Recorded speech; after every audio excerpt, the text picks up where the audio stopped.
Yes, magandang araw sa inyong lahat, mga kaibigan. Ayan. So maraming nagtatanong kung darating daw ba si Barbie at si David sa Star Award for Television this coming Sunday. Ayan. So, ang pagkakalam ko, nakausap na si Barbie at si David ng talent coordinator namin. At pangalawa, pinost na din ng GMA7 sa kanilang site at prinomote na rin nila ang nasabing award ni David at ni Barbie. And third pala, sorry, ay hindi yan nang-i-snub si Barbie at si David ng mga ganyang kaganapan, mga ganyang event.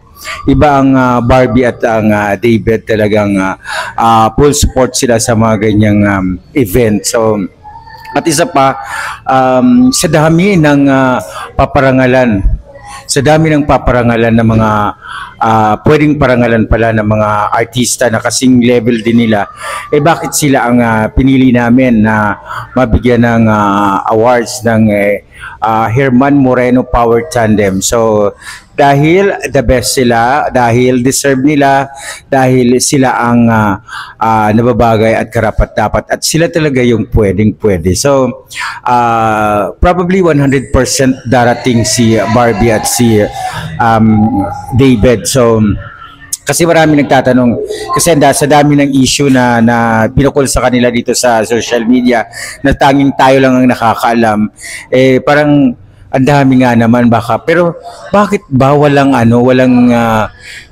kumakalat sa labas ng industriya na si David nga at si Barbie ay wala na, ganon, or may other partner na sila.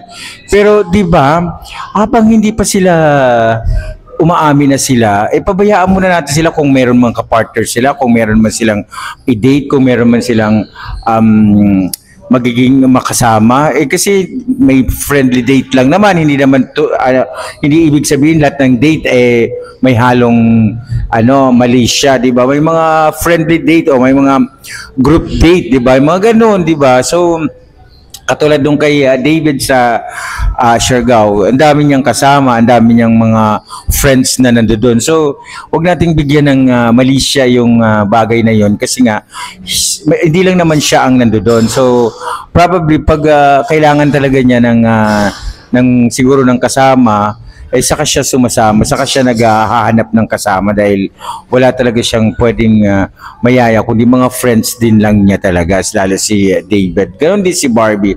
And sa mga nagtatanong, back to work na po ang taping ng teleserye ni Jillian at ni David, kaya probably nandito na siya, and recently lang nag-umattend siya ng press con para sa kanilang primetime program series, kaya tutok lamang po at marami pang may inaabang bonggang project sa GMA7 ang dalawa, kaya nako, sigurado ito tuloy-tuloy ito ang kanilang project, ang kanilang magandang proyekto na talaga naman aani ng tagumpay sa lahat. So tumutok lang kayo at huwag kayong mawawala, dahil pag nawala kayo, talo kayo, di ba?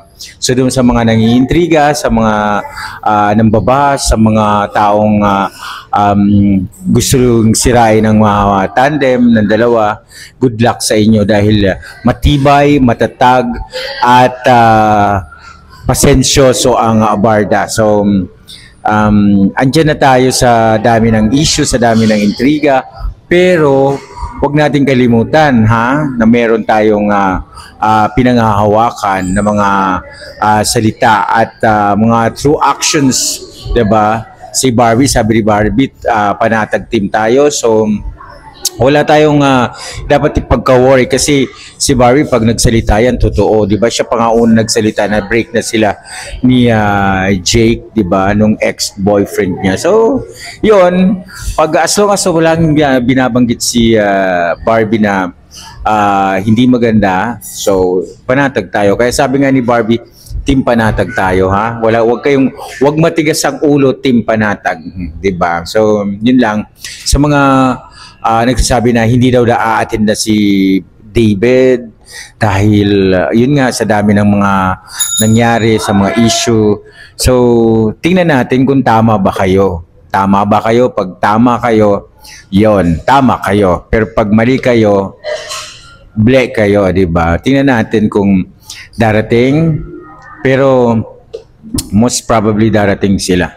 'Di ba? Hindi tayo, at si Barbie may ano pa ha, may isa pang category na lead category na awan siya, nominado siya.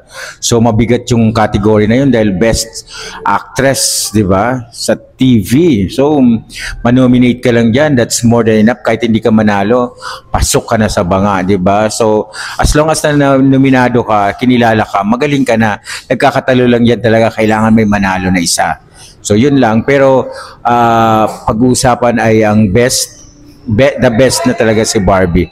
Wala nang pwedeng umagaw pa sa kanya dito nga sa PO77, di ba? Aminin mo yan, Aryan, aminin mo yan, Madam Pickles, di ba?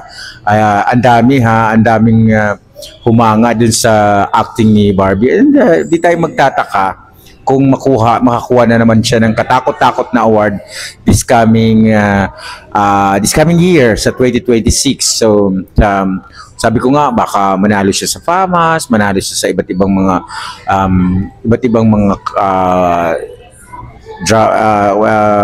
sa mga award giving bodies rather, ayan.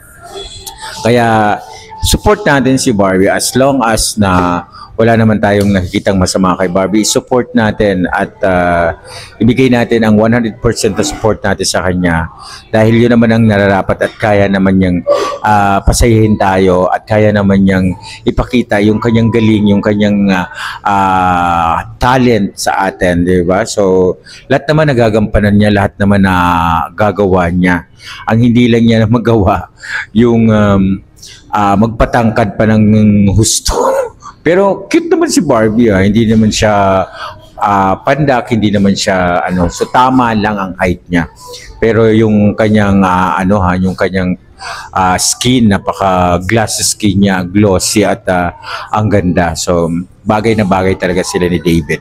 Kaya sa mga ayaw kay David, ayaw kay Barbie, ayaw sa Barda, good luck sa inyo kasi habang nagpapatuloy ang Barda, nagpapatuloy pa rin kaming susupport sa Barda, di ba? Team Barda, hello, di ba? So yun, at tuloy-tuloy lang tayo dahil marami pa tayong pagdadaanan, marami pang mga projects ang Barda na pwede nating makita, di ba? So tuloy lang dahil ang Barda parami ng parami ha, hindi na babawasan kundi parami ng parami, kaya maswerte talaga yung mga sumusuport kay Barbie dahil padami ng padami ang Barda. Hindi lang Barda, padami ng padami ang supporter ni Barbie, padami ng padami rin ang supporter ni David. Kaya go tayo dyan. Sa mga fans ni David, o yung maka-David lang, paki-comment. Sa fans ni Barbie lang, paki-comment, ay mas maganda kung Barda, dalawa, di ba? So para inubutuloy tayo. Pero excuse me.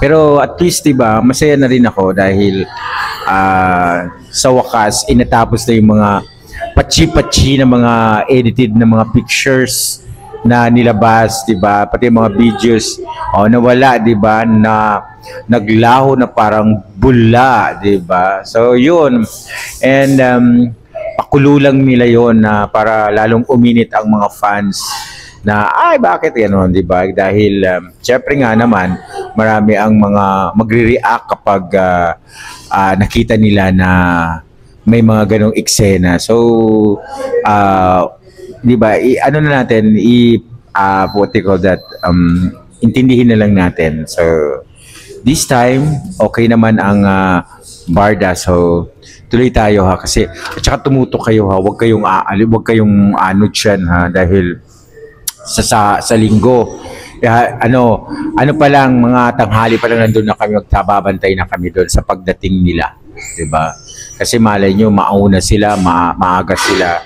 So, yun ang dapat nating abangan. Diba? So, wala tayong gagawin kundi mag-CCTV tayo. CCTV tayo sa 24. Kung gaano ka-close, kung gaano ka-sweet yung dalawa. Di ba? Alam niyo yan.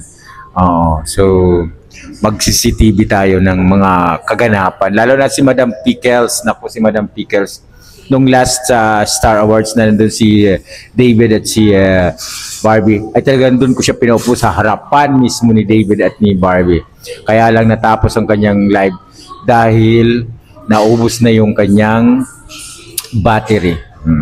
So yun lang po. Maraming salamat. Tutok lamang po